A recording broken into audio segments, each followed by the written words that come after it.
Welcome everyone to this briefing on the Prevention and Diversion Assessment tool. For those of you that don't know me, I'm Lindsay Jarman. I'm the Director of Operations for Wales, but also the Senior Lead for this work. The plan for this session is to provide you with an overview of how we've got to where we've got to, the Prevention and Diversion Assessment tool, and the next steps. So we'll talk you through why we've developed the tool, what we've developed, how we've developed it, and then move into next steps. I will hand over to Tracy and Richard, who have been leading the delivery of this work and are much more closer to the detail than I am, and I will let them introduce themselves in a moment. So as this is a briefing session, and it's not the most interactive of sessions, but what we have done is provided you with the opportunity to ask questions in advance.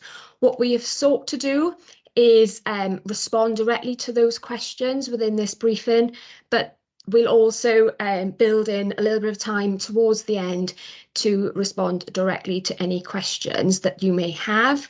There are different ways in which you can ask questions. There's either through the Slido link, which we've already shared with you, or there is a Q&A function within Teams, or please feel free to drop questions in the chat. We will do our very best to monitor those questions and respond to the ones that we can during this session. But what we commit to do is to take any remaining questions away from this session and respond in much slower time. So that's a little bit of the etiquette over with. I think just a little bit about the tool from my point of view. So I'm really excited about the development of this tool and the benefits of having a standardised tool that is much more aligned to the contemporary child first evidence base. But what I want to do is acknowledge from the start that I know this is change, and it's a change to the way that assessment is currently undertaken. And this means that it's change for you as well as for us, and we know what this means for how you embed this within your practice. But throughout all of this process, we have had overwhelming positive feedback on how this has been developed and the final tool that has been developed and shared with you. Apologies if I'm looking to the left. I have to write notes to make sure I captured everything before I hand it over to Richard and Tracy. Since we communicated the plan to roll out the tool, we've had a flurry of questions, and we're also very aware that the rollout of the tool has caused a level of frustration amongst some of you, particularly in relation to the case management systems, where you've decided to embed the tool within your systems, and also the approach that we've taken to rolling out the training associated with the tool. I just want to say we've heard you, and as an immediate response, we've developed a bit of a Q&A document, which we've shared with you, and we'll continue to update this after today and as we receive more questions and comments. Just to say, we have mandated the use of the tool in this year's terms and conditions of grant, but knowing some of the constraints you are working with in relation to the rollout, we recognise that for many of you, this transition will take a little bit more time than we anticipated. As I mentioned, in the lead up to today, we provided you with the opportunity to ask questions so that we could cover them in this briefing, and we'll provide a readout from this session and include responses to the questions that you have. We will also ensure that we share all of the relevant documentation with you after this session to support the rollout. We want to know how this assessment tool is being rolled out and the benefits to the rollout of this tool. So what we are doing alongside the rollout is commissioning an independent evaluation, and that will provide us with an opportunity to gather that rich learning about how that tool is being used by yourselves.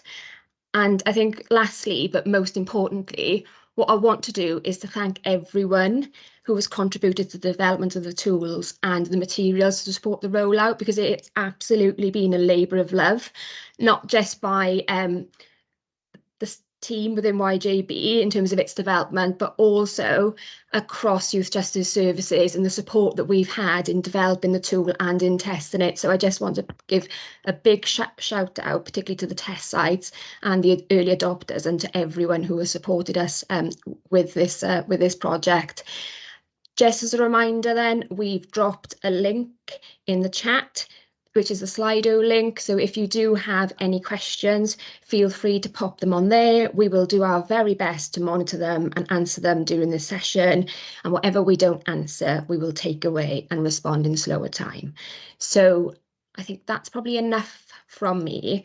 So I'm going to hand over to Tracy and Richard now, who are going to talk you through some of the detail. Okay, well, hello everybody. I'm Richard Vaughan. I'm head of the East of England, and I've been working with Tracy on sort of consolidating the practice in terms of the prevention and diversion tool and developing the tool. Tracy, do you want to introduce yourself now? Yeah, sure, I will do. So, hello everybody. Lovely to see, or not see you, but I can imagine you're there. My name's Tracy Green. I'm an oversight manager for the East Midlands area, and I've been working with Richard in the development of the tool, alongside, as reiterate what Lindsay's already said, alongside with a host of many other people across the sector, and we're very thankful for your time and input that you've had in the development of the tool. Thanks. So we've got some slides we're going to talk through. Firstly, I'll just talk about the sort of structure and the agenda for this briefing. I just want to talk about a bit of the history, the case for the change, where that came from, and the work we've completed so far. Tracy is going to then talk through the structure of the new assessment, the key sections and why things are where they are. We then want to talk about outcomes, or the anticipated outcomes, the training, and then the questions that have come up. As Lindsay said, we've had a Slido open, and we've had some questions come in on those. And Tracy and I met, and we're going to try and incorporate some of the responses, observations, answer to those within what we present. So if we go to this slide on the case for change. So Asset Plus was introduced 2016. Since that time, there were two independent evaluations. One was a process evaluation, one was an outcome evaluation. But within both of those, there was overwhelming feedback from practitioners that Asset Plus was too lengthy, not appropriate, or not proportionate for children within the out-of-court disposal, prevention, diversion space. And I think we can see the change in the criminal justice system from 2016, a reduction in statutory court orders, so community court orders and custodial sentences, and an increase in youth justice services doing prevention, diversion, and out of court work, and that being extremely positive. And a positive outcome for children and society, to just keep children well away from the justice system, well away from the courts. There's also been challenge to Asset Plus in terms of its model, and this came from the sort of Child First academic forum, that some of the language, some of the approaches within Asset Plus don't align with the evidence base of Child First. Particularly things like automated calculations like yogas, the terminology used, offender, offending, and the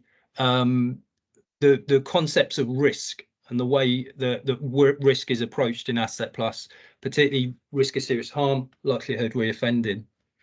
So, as I said, out of court work is, as we understand it, that now one of the majority pieces of work for youth justice services, and services are saying this is 50, 60, 70% of their work is focused on diversion, prevention, out of court disposals. There was also some inconsistent practice in this, in that a lot of services had moved to their own assessments. and using their own models of assessment, and we'll talk about those. And also centrally, there we have we don't have as much evidence and data and knowledge of children subject to prevention, diversion, out of court disposals as we do for children on statutory court orders. So all those data returns we get from Asset Plus provide an evidence base, provide a context, provide information and representation of those children and their needs. And also we've been able to use that information to provide evidence for research and papers. We don't have a similar data or knowledge base for children subject to pre-court. So we go to the next slide. Right, so what do we do and what was the work completed? Well, initially the YJB had a call for practice, and we asked all services for examples of the assessments they were using for these children, and these were cross-referenced with the HMIP findings, and as out of court work had come into the HMIP criteria for inspection. We brought all those together. We had over 40 models of assessment.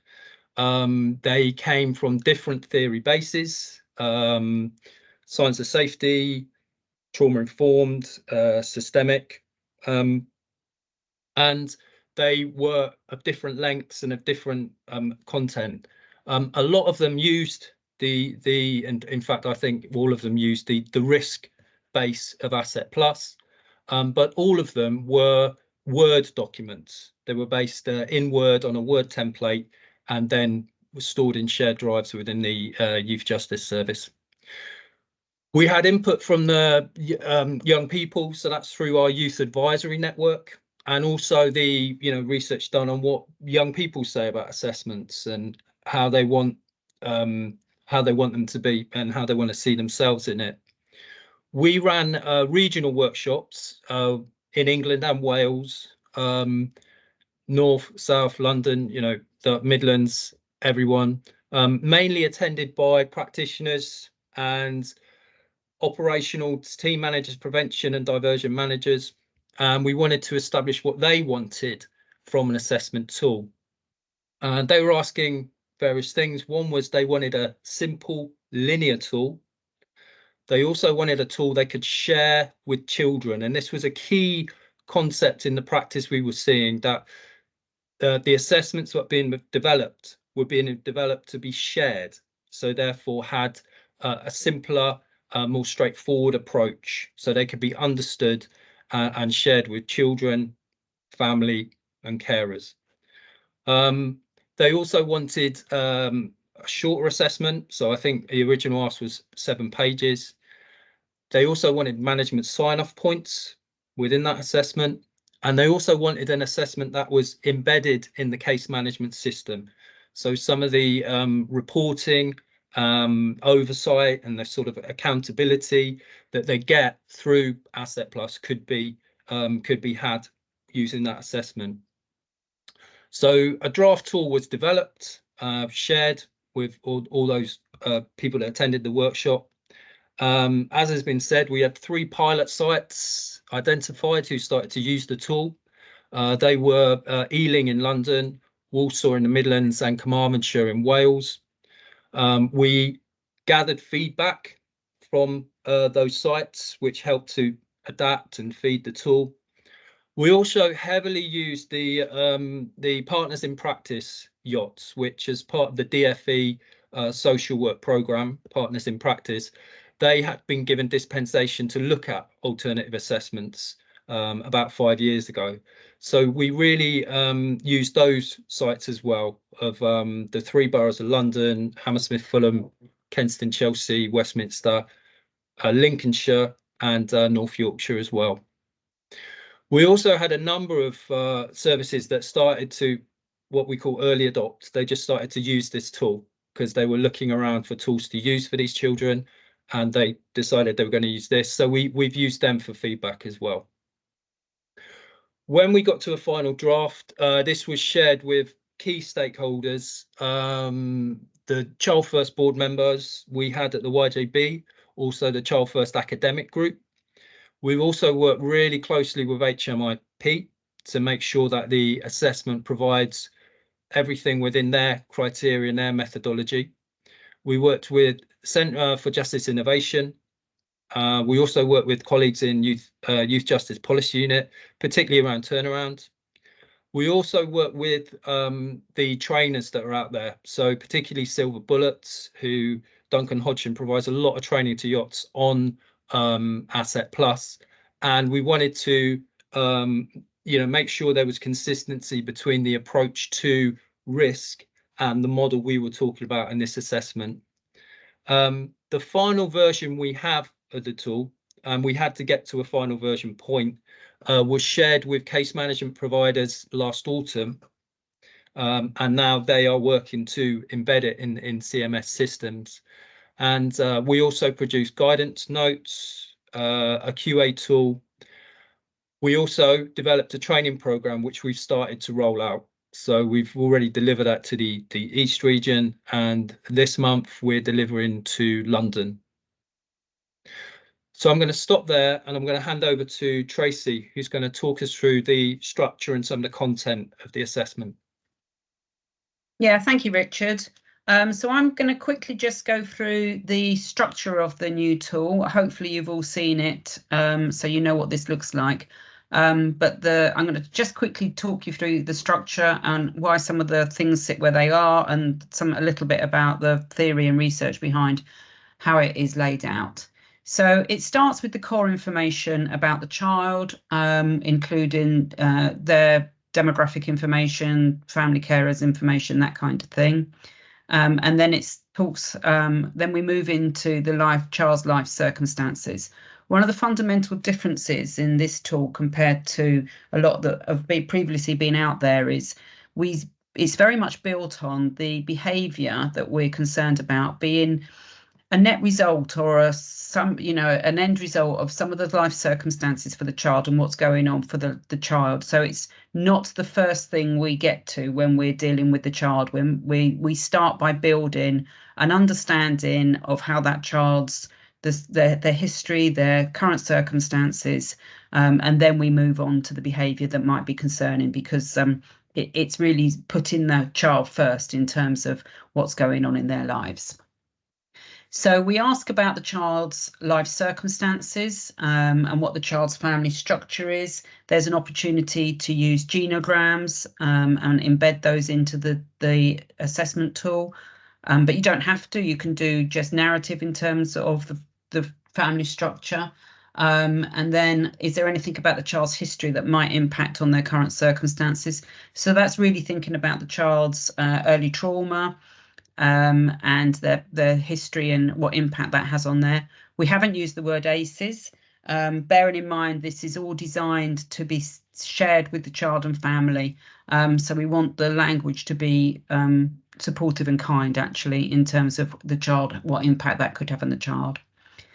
We're then asking about the diversity needs of the child and how they can be met through the interventions. And in the guidance notes, we've got links to the social graces and those principles, so people can start using those things. If you're not aware of what those are covered off in the training as well. So that's a thing that people can start thinking about. But really, again, diversity needs, getting much further to the top of thinking about what these child's needs are and how they can be met during the intervention. We've got a specific question about the child's experience of discrimination, and what we learned from the HMIP thematic on Black and mixed race boys is that if practitioners ask that question directly of children and open up that conversation, they're much more likely to get a dialogue with that child about their experience of any discrimination. That's also a yes/no question. And so in due course, we'll be able to pull information from that and do analysis of that information in terms of how many children may have had experience of discrimination.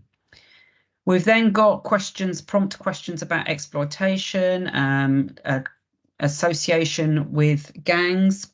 What we haven't got, and this was very much a deliberate decision, is we haven't got embedded screening tools on a number of different areas. And the feedback from the workshops was that actually, as organisations, as local authorities, you very often had your own screening tools that would look at these at particular areas, exploitation being one, but not just that. There was health screening tools or substance misuse screening tools, and people felt that they would much rather continue to use their own screening tools, but that information to feed into this assessment.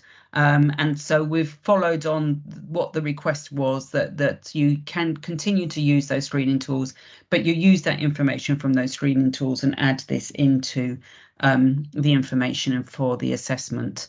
And the advantage, of course, the other advantage, of course, is that your own screening tools can be much more agile and respond much more quickly to changes, whereas an embedded assessment tool can sometimes take longer to do those things. And then we ask about any concerning behaviour that has come about before the child's undertaken this referral, and that's an opportunity to look across the piece of a range of information and behaviours that you might know about the child, information from school, police intelligence information, that kind of thing, or just things that weren't acted on, so that we're building up a whole picture of the child and what's going on for them. We're then asking about living circumstances, the child's current circumstances in terms of health and well-being, education, and all those questions then can link into and speak to the KPIs, which hopefully in due course will make the information gathering for KPIs much easier. We'll make that much easier. We're then asking about the child's social life and identity. We've liaised with the University of Durham on contextual safeguarding, and they've had an input into this assessment tool. So they've had asked for the opportunity to make sure things about the community are included, and we've done that. So there's information about the community, but also thinking about how the child spends their time. Again, we had feedback during the workshops that services were using eco mapping for their assessment. So there is the capacity to build in eco mapping into this section of the assessment tool. It's not a requirement, but if you are doing that, it's really seen as a really useful tool, so that you can include that in this section of the assessment tool.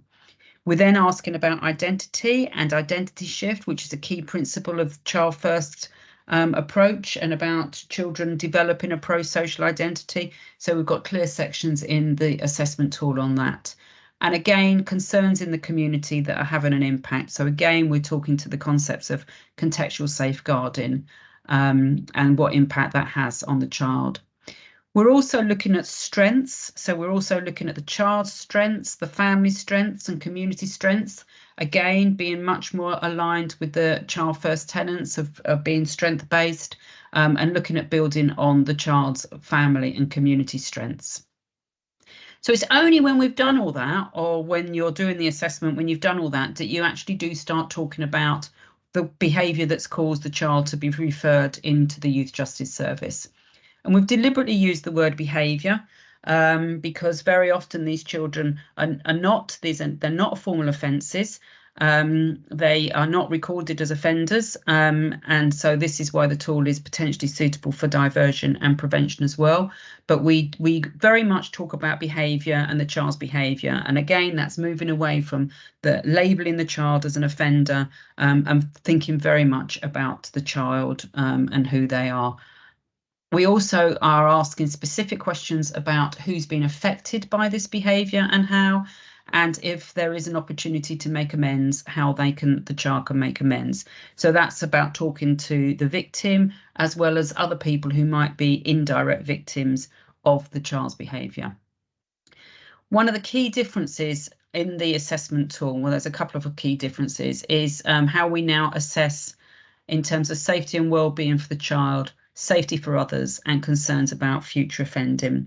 So we are now talking about those safety and well-being concerns for the child, and safety and well-being concerns for others. So we're moving away from saying that using the language of risk, And that's very much based on the child first principle and about not labelling children as risky children and children who are a risk. So we've moved away from that language. Having said that, the levels and the criteria are exactly the same. So they read completely across from this tool to Asset Plus. So something that's a low safety and wellbeing concern on this tool is the same structure as would be a low safety and wellbeing, low risk of harm to others in Asset Plus. So the two tools do talk to each other. So when you're completing assessment and thinking about the criteria and what level that you should assess, the two people should be able to draw on their experience of doing Asset Pluses and use that to come up with the level of criteria of safety and wellbeing.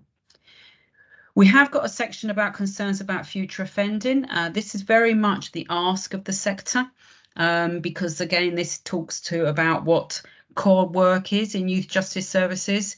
So there is a section on concerns about future offending.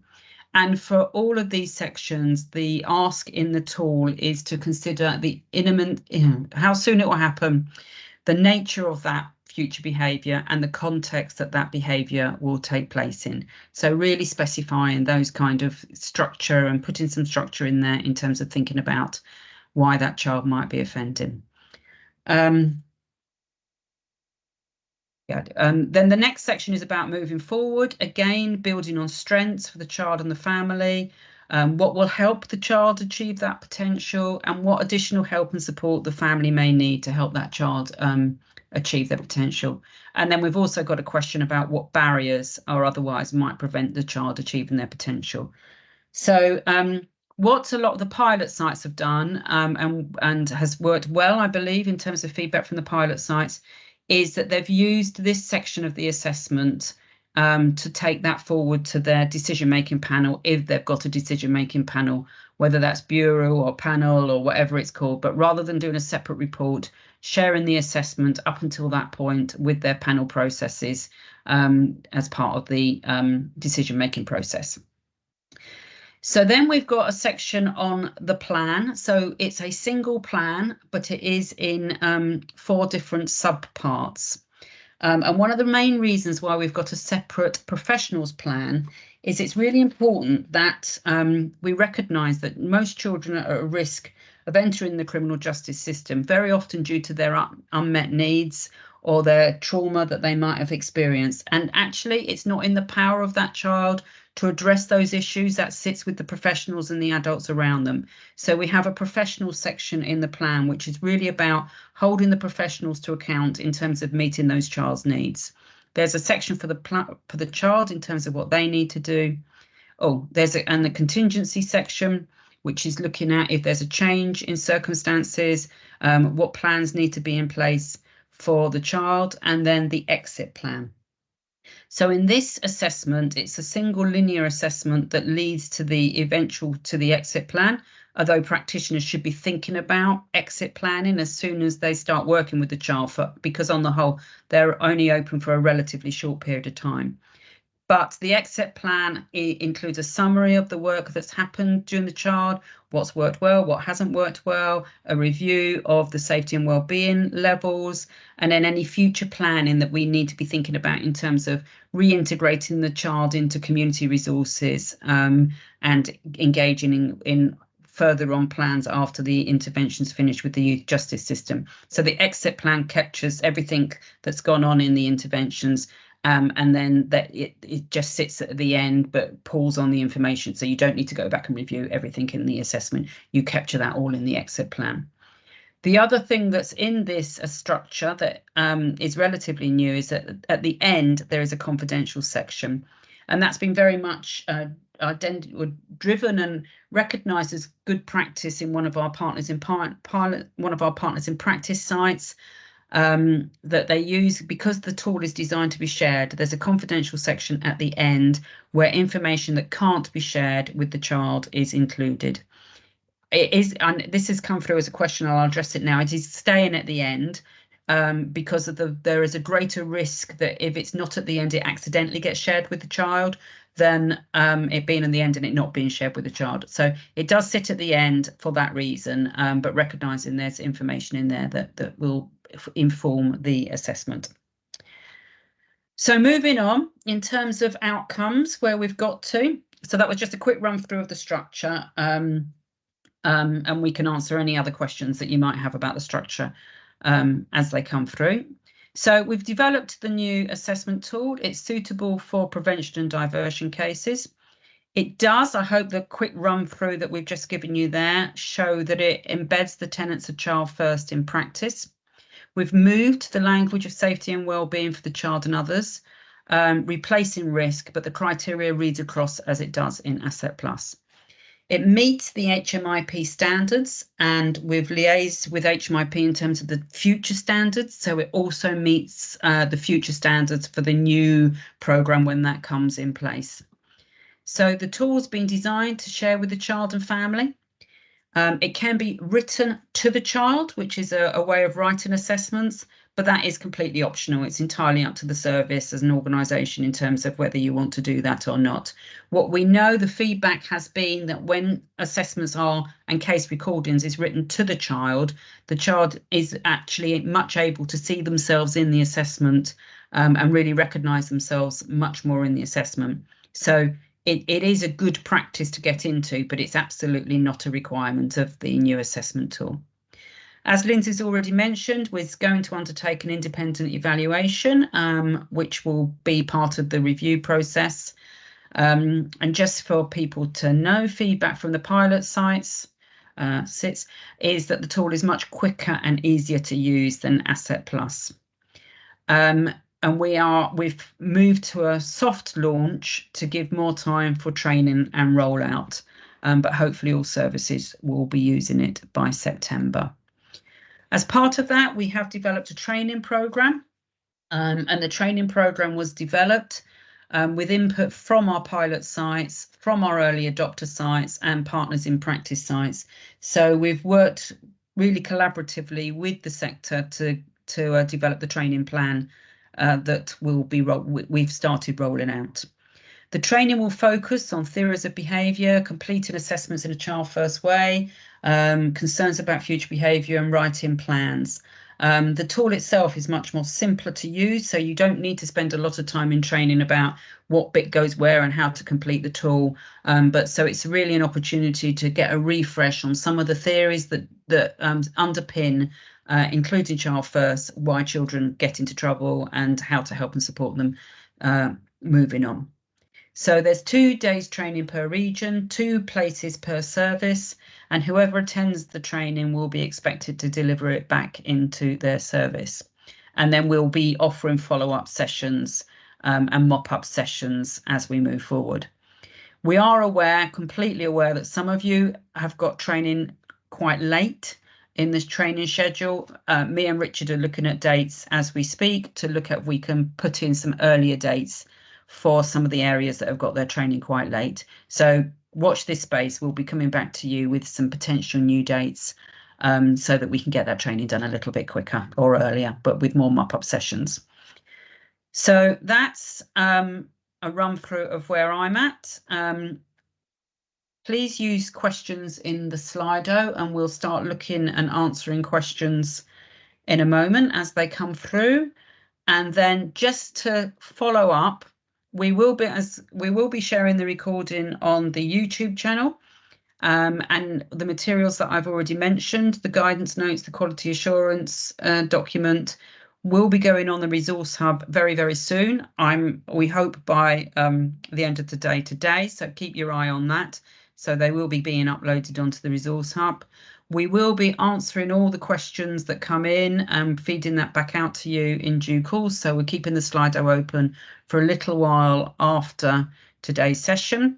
And then we will be having a review 1 year after the launch. So we absolutely welcome continued feedback because this is an ongoing process as part of the evaluation, and your feedback is still welcome moving forward. So that is the end of the slideshow. And so I'll hand over to any questions that have come up that I haven't already answered. Oh, there's loads that have come up that I've failed to scroll. So sorry about that. So, okay, Lindsay, back to you. Yeah, we've had a couple come in, and because we've provided several routes by which you can ask questions, we're kind of flitting between screens at the minute to make sure that we capture them. Let's go for one specific to the assessment tool first of all, and we've got one around whether there's any specific guidance about using police intelligence in the assessment and the expectation of sharing the assessment with the child. Yeah. And then there's a follow-up comment. Oh, Richard, do you want to answer that directly? Yeah, Tracy talked to that. So we have right at the end of the assessment, we have a confidential section where police intel or family history can be recorded that would inform the assessment, but would not be part of the assessment shared with the child, family, or carers. Thank you. There are a couple of questions about the training dates. We have shared the list of proposed regional training dates with services, haven't we already? So yeah. Yes, it's gone out in a previous bulletin. I'm happy to share again. As I say, we're also looking at putting in some additional dates as well, just because we know that some services have got it quite late. So if you've got your training in the next couple of months, you should have got your dates already. Anything beyond that, we'll be communicating with you in terms of oversight arrangements and keeping in contact with you. But as I say, we've recognised that we do need to pull in some extra dates, so we will be getting in touch with you for some extra dates. It's just about logistics of doing it. So yeah, so there will be more training dates as we come out. Yeah, and in terms of a training date, there's a specific question about training in Wales, specifically Ceredigion, but if we take Wales, so at the moment we've identified one training date, which is going to be running in the north, but we are exploring an additional training date to make sure that we can cater for anyone kind of south within the southern part of Wales as well. So we will, once we confirm that training date, we will let colleagues on the call know of that date. Any further ones? There's a shout out to say thank you for earlier training. I'm going to presume Y&H is Yorkshire and Humber. Yeah, Yorkshire and Humber are late on the schedule. I'm fully aware of that. I'm looking at getting you something earlier. The training, I can answer one of these questions. So the training also covers, what we haven't done, I haven't done a complete assessment in its entirety. But what the training does cover is some examples of how you might be able to use the materials, including the section on the behaviour for the child. So I will be sharing as part of that training some materials that you can see with regards to that, because what I've seen in some of the other earlier sites is people put in everything in there, and the tool should drive you to analyse as you go rather than just putting a huge amount of information in there. So the training does cover that off in terms of analysis and including information from a variety of sources, but not just doing and this happened and this happened and this happened, and actually making the document way too long. That's not the driver. That's not that wasn't the ask from the sector, and that's absolutely not what we want to end up happening. It's about staff analysing as they go through in terms of the assessment and making sense and kind of crystallising the information that they're getting from a range of different sources. So that is covered off in the training. There was something else I saw that was, yeah.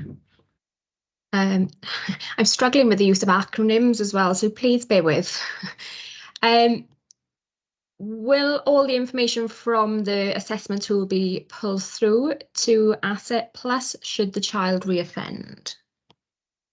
I'll take that one. This was sort of discussed when we originally sort of talked about the tool. I think the bottom line is where you've got core information in the CMS, that should pull through. We can't talk on behalf of CMS providers, so I'll just as we understand it. So core information will pull through, but the assessment, as you've seen, is so different from Asset Plus that there can't be parity to pull through.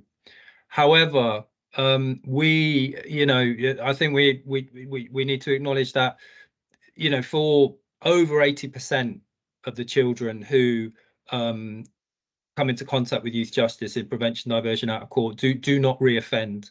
So for it will be a minority of children that will go forward onto the Asset Plus.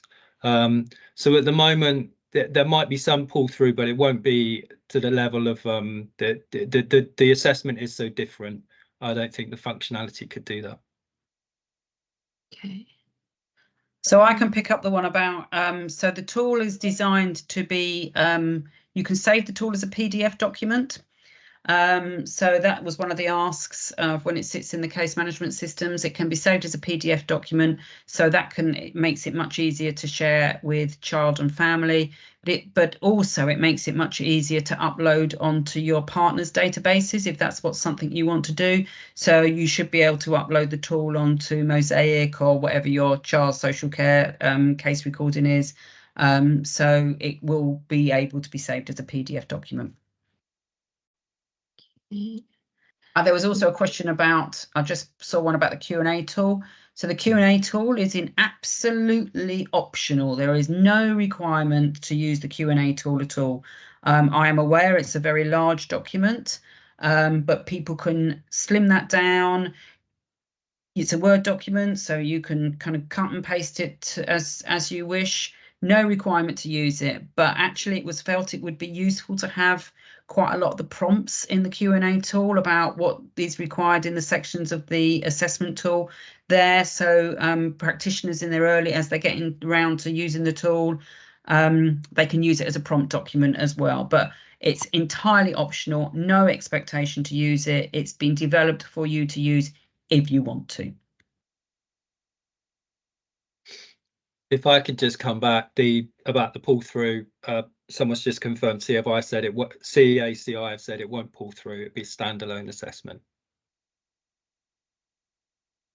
Okay, thanks, Richard. Right, the questions are coming in thick and fast now. So we've got loads in the chat, and we've got over 40 questions on Slido. So this will be a little bit hard to manage in the remainder of the session.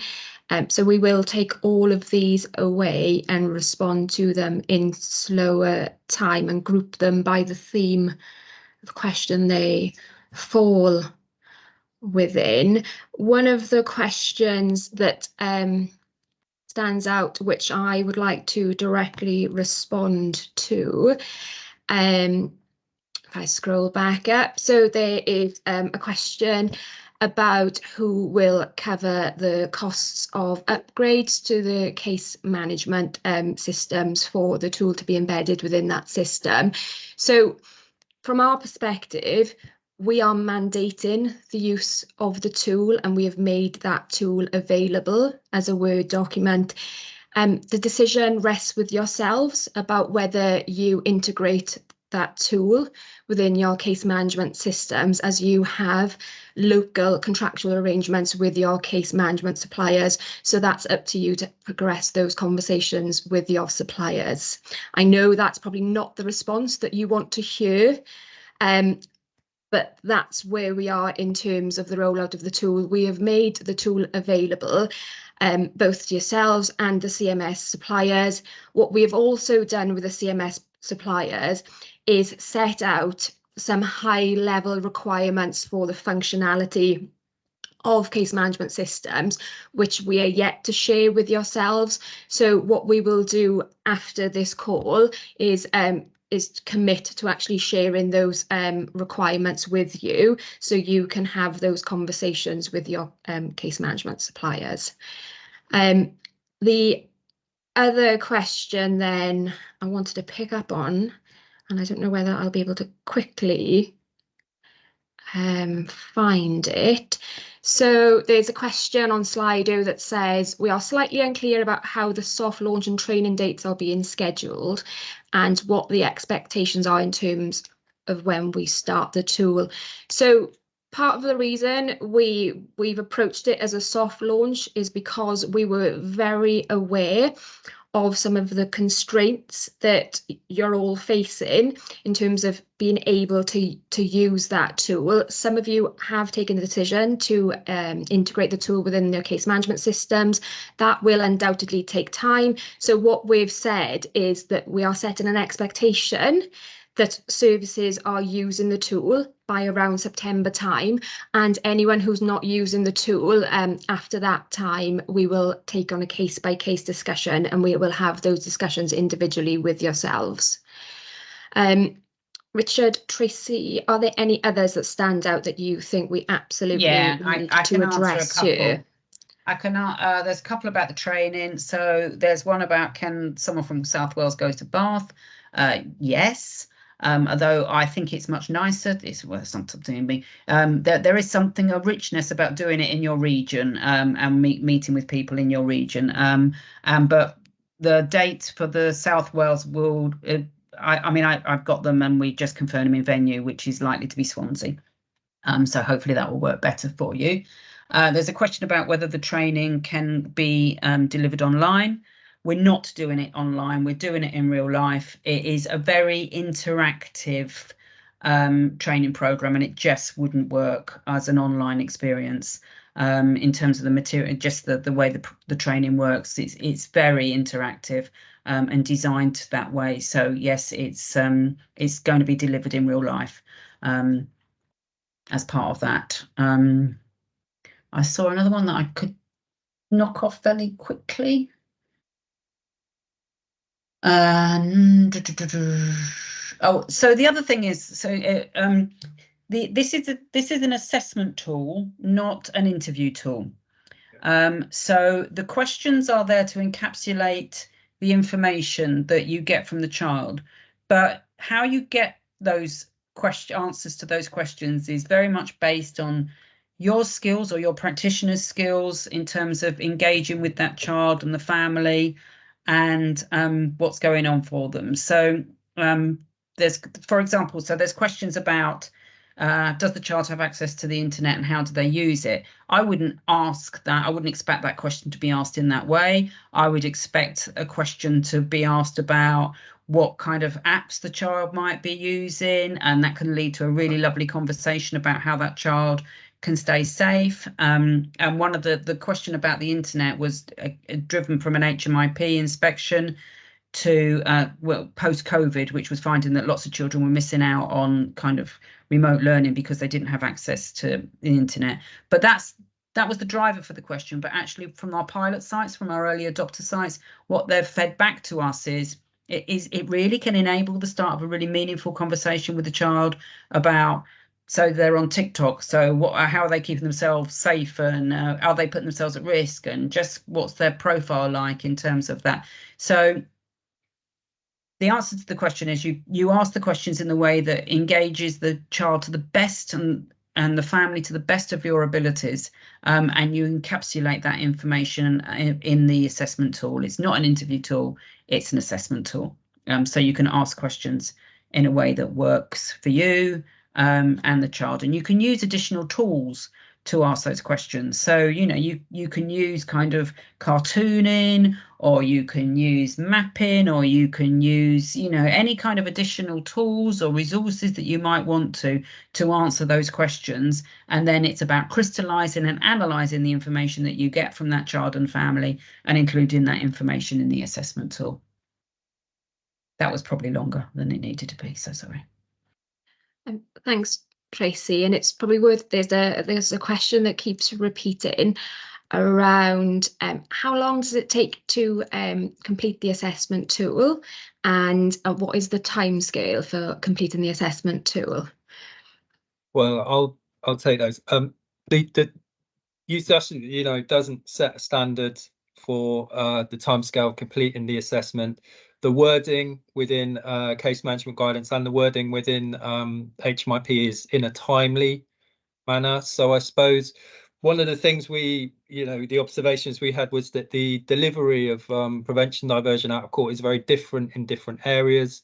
As been mentioned, there are bureaus, panels, different processes. So it would be about a timely manner within which that assessment was done. But as Tracy said, you know, the pilot sites, early adopters have shown how they've used the assessment to fulfill those processes. So using the assessment to present to panel at the point of the decision-making process.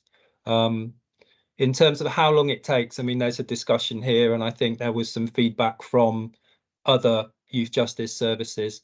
What we would hope from the training is an understanding of the theory, the evidence base behind the assessment, what each section is about and what it's coming from and where that's come from, because this assessment is a consolidation of practice that was out there.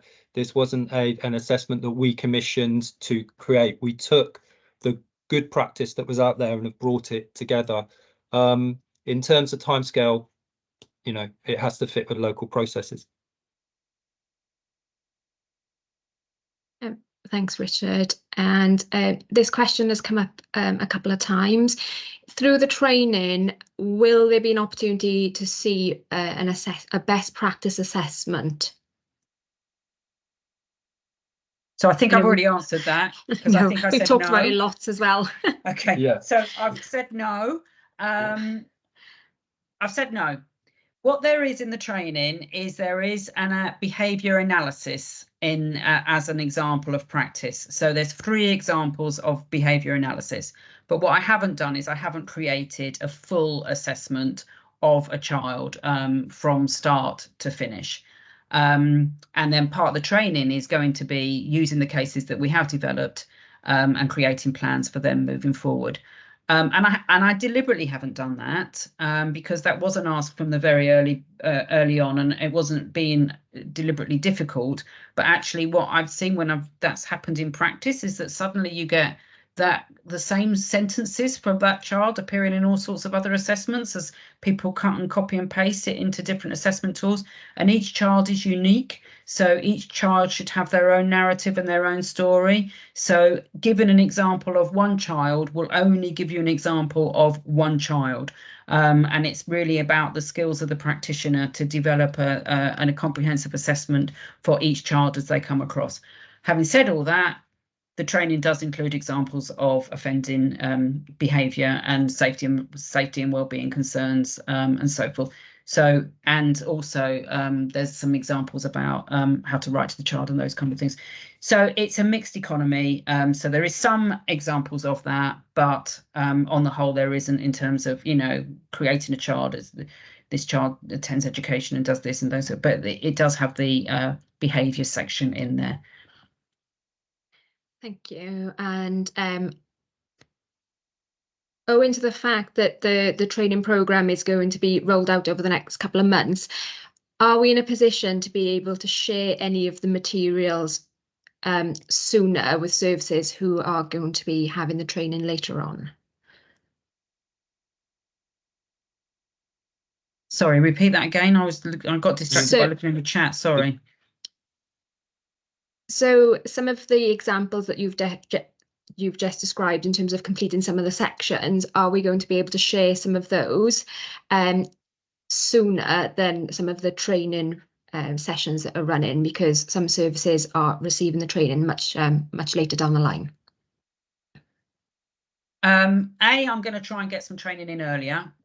B, there's probably no reason why not. Yeah. Okay.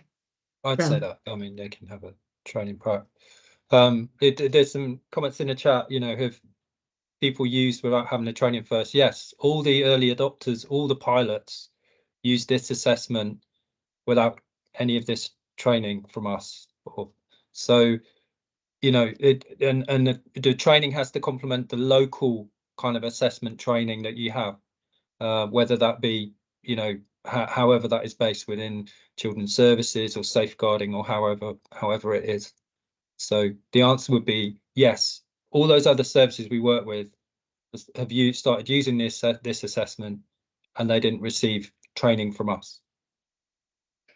I'll just go back. I'll just pick that up, Richard. Tag team. So the training really is an encapsulation of child first, completing assessment, assessing safety and well-being, So, but it's all being pulled into one place as a single training activity. So some of it you will come, you know, there's absolutely no reason why you can't use the tool without the training, is the first thing to say. But the training really builds on the experience of just really pulling in theories and research and practice in one place. So you do not need the training to do the tool. The tool has been designed to be a very simple tool that you can complete without doing the training. But actually, we're offering the training because we think it's the right thing to do in terms of supporting the rollout, in terms of the tool, and really helping. But it's not doing the training is not a barrier to using the tool whatsoever. That's why we've got the guidance notes that will soon be on the resource hub. The earlier versions have been out there. The guidance notes are pretty comprehensive. Sorry about that, but pretty comprehensive, and cover a lot of the theory and the research as to how we've got to where we've got, and child first tenants. And the Q&A document is also being designed to help you with the rollout of the tool. As I've already said, no expectation to use the Q&A document, but if you familiarise yourself with it and your practitioners familiarise themselves with it, it will help them with completing the tool.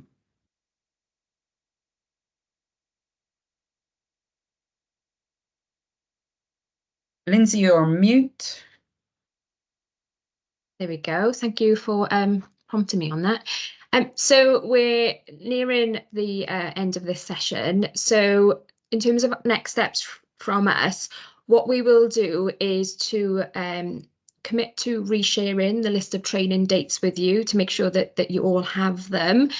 We will gather all of these questions together, and we will respond to them in slower time in a bit of a Q&A document, but we will get that out to you as quickly as we can. And as Tracy mentioned, we have uploaded all of the relevant documents to support the rollout onto the resource hub. So that's the assessment tool itself, the guidance notes, the QA tool, and we have then already shared with you a bit of a Q&A document that responds directly to the questions that we've had so far, but we will flesh that out further with all of the questions and responses that we've had today. So I just want to thank everyone for joining us this afternoon, and I will draw this to a close.